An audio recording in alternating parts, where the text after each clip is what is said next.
بسم اللہ الرحمن الرحیم۔ السلام علیکم، کیسے ہیں آپ سب؟ امید ہے اللہ پاک کی رحمت کے سائے میں ہوں گے، خیر خیریت سے ہوں گے۔ اللہ پاک ہم سب کو اپنے حفظ و امان میں رکھے اور ہدایت پانے والوں میں شامل فرما دے، آمین یا رب العالمین۔ آج جس سورت کی فضیلت میں آپ کے لیے لے کر آئی ہوں فوائد اور اہمیت کے ساتھ، وہ سورۃ الضحیٰ ہے۔ بے شمار فوائد ہیں، بے شمار فضیلتیں ہیں، میں آپ کو بتاؤں گی اس کے بارے میں۔ اس سے پہلے ایک چھوٹی سی درخواست، ہمارے چینل کو سبسکرائب کر لیجئے، ویڈیو کو لائک اور شیئر کر لیں تاکہ ہماری آنے والی ہر ویڈیو آپ تک پہنچ سکے اور آپ کی پریشانیوں کا حل نکل سکے۔ آپ اس کو شیئر کریں، اس کی وجہ سے کسی دوسرے کی پریشانی کا بھی حل نکل سکے۔ تو اسی کے ساتھ اب میں فضیلت بتانا آپ کو شروع کروں گی۔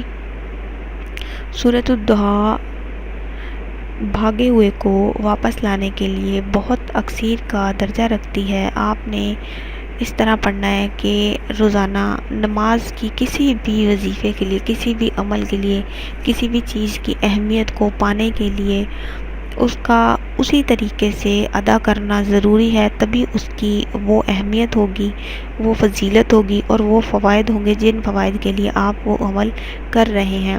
اس کے لیے نماز کا لازم ہے 5 وقت کا ادا کرنا، اور کوئی بھی وظیفہ شروع کرنے سے پہلے حسب توفیق، حسب استطاعت آپ صدقہ ضرور دیں۔ کسی بھی بھاگے ہوئے کو واپس لانے کے لیے آپ نے 101 مرتبہ سورت بعد نماز فجر باوضو حالت میں تنہا بیٹھ کے پڑھنی ہے۔ 7 دن آپ نے یہ عمل کرنا ہے۔ انشاءاللہ تعالی بھاگا ہوا شخص یا کوئی بھی آپ کا کوئی غلام، کوئی آپ کا اپنا آپ سے رابطہ کرے گا اور خیر و عافیت سے ہوگا۔ اس کے علاوہ آپ رکی ہوئی تجارت کے لیے اس کا عمل کر سکتے ہیں۔ اگر آپ کاروبار کرتے ہیں اور کاروبار آپ کا بند ہو چکا ہے یا رک چکا ہے، جس کی وجہ سے آپ بے حد پریشان ہیں، آپ نے اس کا وظیفہ صبح بعد نماز فجر کرنا ہے۔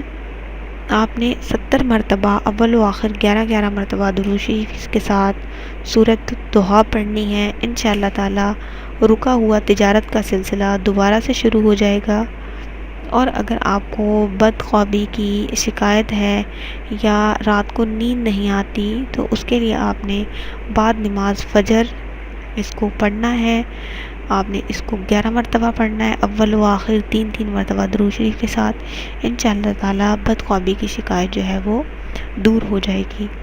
اسی کے ساتھ مجھے اجازت دیجیے، اگلی ویڈیو کے ساتھ حاضر ہوں گی، تب تک کے لیے اللہ حافظ۔